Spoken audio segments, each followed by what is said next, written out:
Kitchen కి attached గా పూజా మందిరం పెట్టకూడదు పెట్టకూడదు పెట్టకూడదు. ఇది ఎంతవరకు సబబు కాదు, ఇది ధర్మం కాదు, ఇది శాస్త్ర విరుద్ధమైనటువంటి విషయం.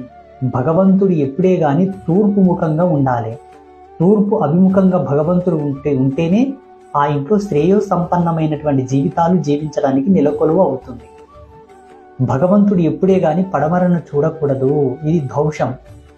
ఏ ధర్మశాస్త్ర ప్రమాణముగా ఇది చెప్పలేదు. చాలా మంది ఇళ్లలో పడమరకు పూజా మందిరం ముఖం చేసి, ఫోటోలు కూడా పడమర దిశకు ముఖం చేసి తూర్పుకు వీపు చేసి పెడుతుంటారు.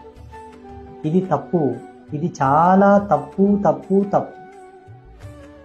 ఇది శాస్త్ర ధిక్కారమైన విషయం, శాస్త్ర విరుద్ధకరమైనటువంటి విషయం. నేను చాలా మందిని అడిగాను, మీరు ఇలా ఎందుకు పెట్టుకున్నారంటే, అయ్యో అయ్యగారు ఇలాగే చెప్పారండి, మా వాస్తు ప్లాన్ ఇలాగే డిజైన్ ఇచ్చాడు, ఇదే ప్లాన్ ఇచ్చాడు, ఇలాగే పెట్టుకున్నామంటారు.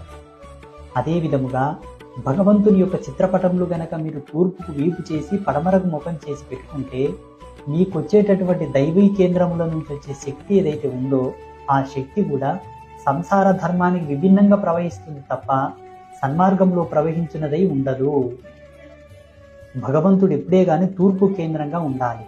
ఆ ఉజ్వల ప్రభాస భానుడు ఉదయించే కేంద్రకముగా భగవంతుని అభిముఖం ఉంటే మీ ఇంట్లో కూడా సమస్త ఉజ్వల భాన సంపన్నమైనటువంటి తేజోపుంజముల